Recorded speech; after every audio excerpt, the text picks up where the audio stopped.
AR Magazine Voyageur, la bande-son, un aller-retour du papier à l'oreille, des bonus, des rencontres, des reportages, un regard libre sur le voyage. Dites bonjour le matin, en pensant vraiment bonjour et en l'adressant à chacun. C'est le premier message de François Sarano, un message précieux. Alors je te dis bonjour ami auditeur, ami auditrice, bonjour à toi qui viens de cliquer sur cet épisode et je t'en remercie profondément. Mais avant d'aller plus loin, faisons les présentations. Je m'appelle François Sarano, photographe, chef de mission, scientifique, bien sûr plongeur, celle de l'équipe Cousteau, 13 ans sur la Calypso, et puis celle de Jacques Perrin, Jacques Cluzot pour le film Océan, 10 années de découverte et de bonheur autour du monde pour rencontrer les animaux sauvages dans les endroits où ils sont à l'abri, préservés de nos agressions. À mon tour de me présenter, je suis Sandrine Mercier, rédactrice en chef de AR Magazine, et dans le numéro 62, actuellement en vente, avec la couve sur le Yucatan au Mexique, que tu reconnaîtras facilement avec sa tête de mort qui claque et du verre fluo, tu peux retrouver l'entretien au long cours de François Sarano. Cet amoureux des océans, je le rencontre au Salon de la plongée en janvier dernier. Il en est le parrain et s'apprête à ouvrir les assises de la plongée durable, une opération qui lui tient à cœur. Dès que le micro s'allume, il s'illumine. Parlez-lui de la mer et il se déploie, devient intarissable, lyrique. Oui, il y a du Cyrano chez ce Sarano pour tenter de réconcilier les hommes avec la nature. Nous faisons tous partie du peuple des océans. Nous sommes tous nés de l'océan. La vie est née dans l'océan. Et d'ailleurs, nos larmes salées en gardent la trace. Qu'est-ce qu'on vit d'unique sous l'eau ? Ce qu'on vit d'unique sous l'eau, là, je répète ce que je dis, c'est que nous pénétrons un territoire qui est notre dernier grand territoire sauvage. Et dans ce territoire sauvage, contrairement à ce qui se passe à terre, les animaux ne nous fuient pas. On peut, si on est patient, si on est respectueux, se mêler à eux. Et si on est encore respectueux, ils vont nous considérer comme l'un des leurs. Et ça change tout, parce que nous allons pouvoir vivre des moments avec eux, et donc tisser des liens. Et tisser des liens, c'est le début de la connaissance, qui est très différente du savoir. Savoir, je peux savoir combien un animal a dedans, combien il pèse, qu'est-ce qu'il mange. Ça ne me dit rien de la vie. En revanche, passer des moments avec eux, vivre avec eux, et commencer à tisser des liens relationnels, ça change tout. Ça nous apprend on fait partie de ce monde, et c'est ce que nous offre cette vie sauvage que l'on peut approcher. À terre, vous pouvez pas faire ça. À terre, vous pouvez pas aller approcher un lion. C'est impossible, il y en a plus d'ailleurs. En mer, je peux nager côte à côte avec un grand requin blanc. Lady Mystery, 5,50 m, 1,5 tonnes, épaules contre nageoire, quelques minutes. Oh, je n'en sais pas beaucoup plus sur le requin blanc, mais je sais tout d'un coup qui est Lady Mystery, ce requin blanc. Et ça, c'est toute la différence entre l'insertion dans le monde et la vision extérieure du monde. Ça brise le dualisme homme-nature, qui est si souvent exacerbé, et ça nous remet dans la nature. Ça nous fait comprendre que nous sommes frères tous, toutes les créatures de ce monde. Mais qu'est-ce que vous vivez à ce moment particulier quand vous êtes comme ça, vous nagez à côté d'elle ? Quand on nage à côté d'un grand requin blanc ou d'un cachalot, on est plein d'une sérénité profonde, d'un bonheur sourd, énorme, si énorme qu'on a envie de le partager avec tout le monde, avec ceux qu'on aime le plus. Et ce jour-là, je crois qu'on aime le monde entier. Ça nous ouvre sur les autres, la rencontre avec la vie sauvage. Ça nous fait comprendre que, contrairement à ce qu'on dit, le sauvage fait peur, le sauvage est agressif, le sauvage est fuyant. Non, ça n'est pas ça. Le sauvage est libre, le sauvage est indompté. Et lorsque tout d'un coup, il vous offre une audience, lorsqu'il vous offre un moment, alors cet instant de rencontre est le plus beau cadeau qu'on puisse avoir. Ça offre du bien-être, ça offre de la paix, et c'est ça qu'on devrait offrir au monde. Votre meilleur ami, c'est le requin blanc ? Alors, meilleur ami est humain, mais parmi les non-humains, alors je dirais c'est plutôt Elliot, le cachalot. Elliot, le cachalot, qui m'a offert une danse merveilleuse il y a quelques années, une dizaine de minutes, où il a essayé de m'apprivoiser. Ça, c'est l'expression sonore à 8 clics des cachalots du clan du RN Gueule Tordue, qui est le clan de cachalots avec lequel, depuis 10 ans, nous passons régulièrement du temps et nous les étudions. Et cette veut dire « faisons un câlin, offre-moi des caresses ».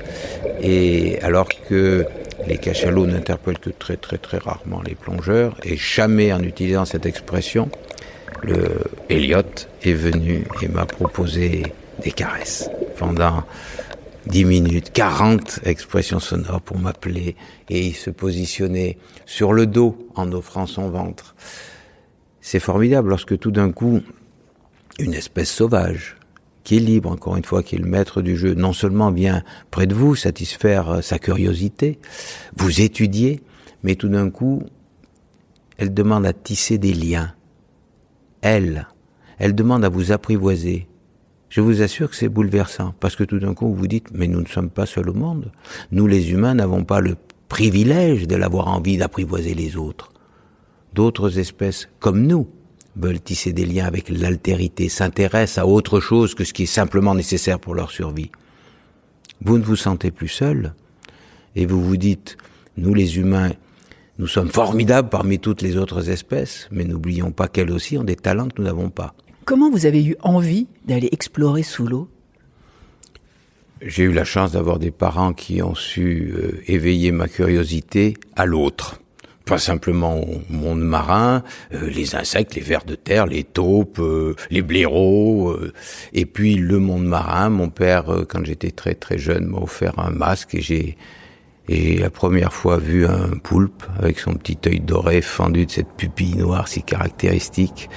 Et puis, le poulpe est un magicien qui vous attire irrésistiblement dans l'océan, parce que brutalement il change de couleur, la texture de sa peau se modifie et il disparaît alors qu'il est là devant vous, et puis il réapparaît un peu plus loin. Et là, tout d'un coup, c'est inévitable, vous êtes attiré et par lui et par les mystères de tout ce qui se cache sous cette surface de l'océan que trop peu de gens brisent aujourd'hui pour aller découvrir les créatures marines. Alors il faut y aller d'une manière responsable, parce que si vous avez signé cette charte, vous avez élaboré cette charte du plongeur responsable, comment il faut y aller sous l'eau ? Avec respect et considération pour les autres créatures. La responsabilité, c'est pas simplement de dire je vais essayer de diminuer mon impact sur l'environnement marin. C'est beaucoup plus que cela.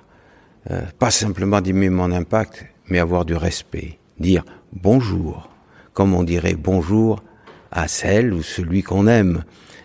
Avoir de l'attention aux autres. C'est très très important parce que on change de paradigme complètement quand tout d'un coup on considère les autres comme des êtres singuliers, uniques, irremplaçables et qu'on leur accorde considération. C'est beaucoup plus important que simplement dire je vais économiser de l'énergie, je vais économiser de l'eau, je vais pas polluer. Ça oui, bien sûr qu'il faut le faire, mais c'est insuffisant.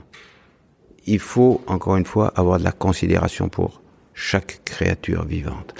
Parce que lorsqu'on plonge avec ces créatures, on réalise très vite que chacune a son identité, sa singularité, sa personnalité, pour celles qui peuvent développer des personnalités, et qu'elles sont donc uniques et irremplaçables. Et on se dit tout d'un coup, si chaque créature est unique, irremplaçable, mais si je dois effacer une vie pour me nourrir ou pour exploiter le monde, je vais le faire avec attention, avec parcimonie.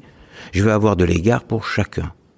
C'est ça, être responsable et tout d'un coup se réintégrer dans le monde et nous amener à une relation plus harmonieuse avec tous les autres. Ce que nous faisons, nous, à la maison, le matin, on dit « bonjour » en ouvrant la fenêtre. « Bonjour ».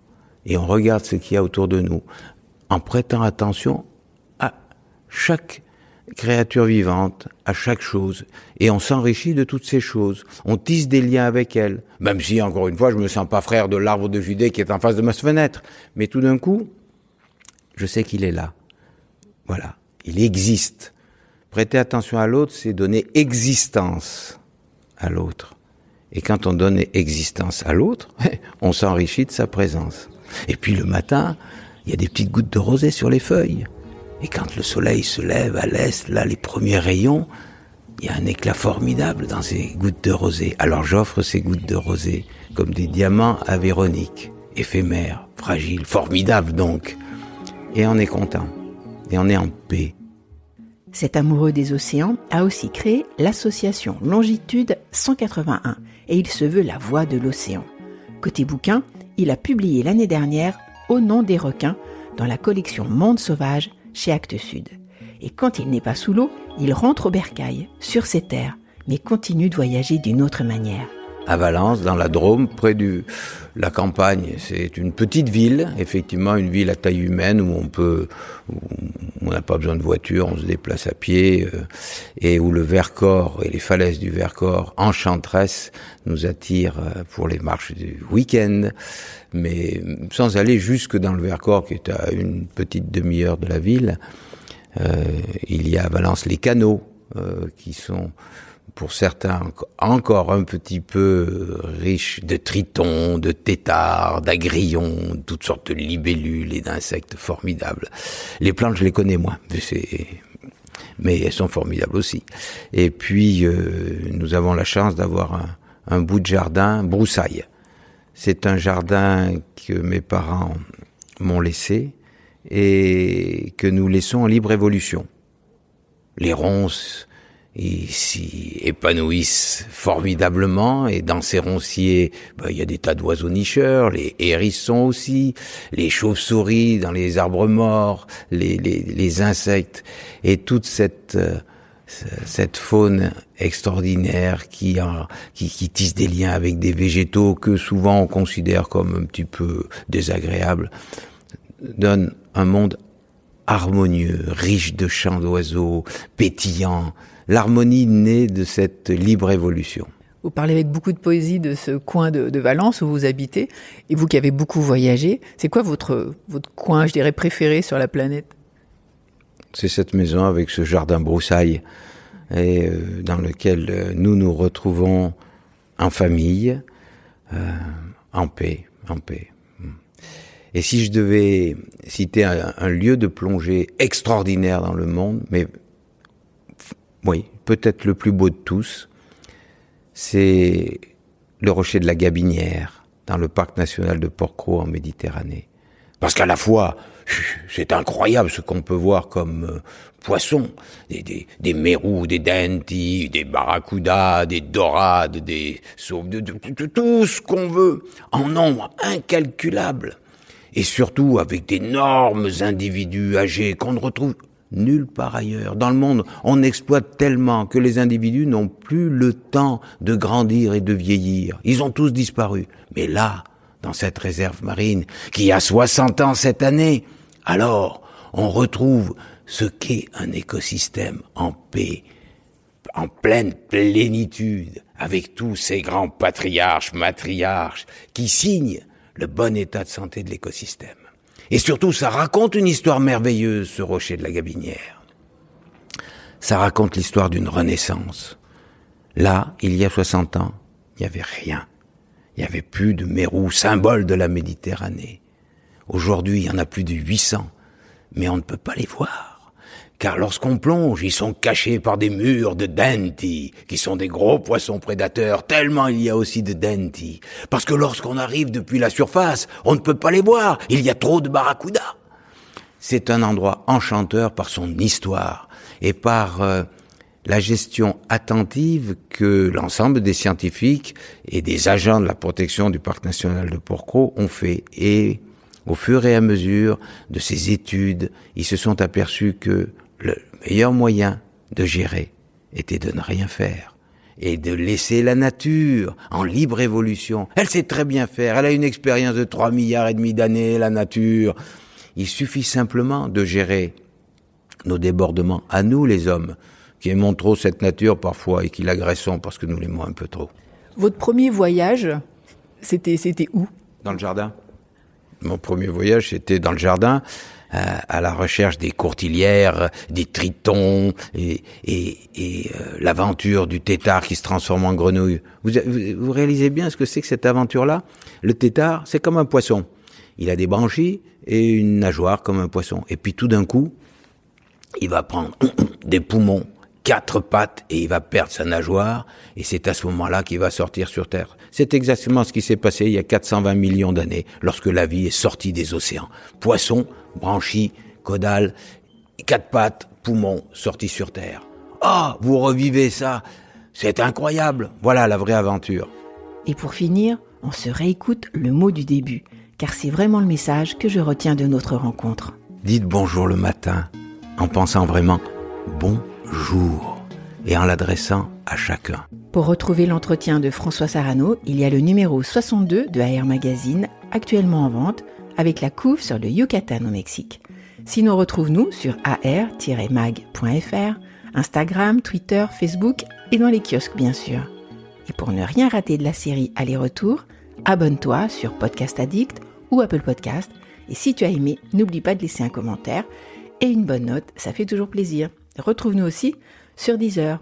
À bientôt pour de nouvelles aventures. Experience the trip of a lifetime with History Travel. Explore unique places inspired by the most fascinating events and people of the past with world-renowned historians and local experts as your guide. Go to historytravel.com and sign up today to receive $500 off per person on international trips and $250 off on domestic trips by using promo code podcast23 in the special request section of your booking. History Travel is created and managed by Academic Travel Abroad. Offers cannot be combined with other savings.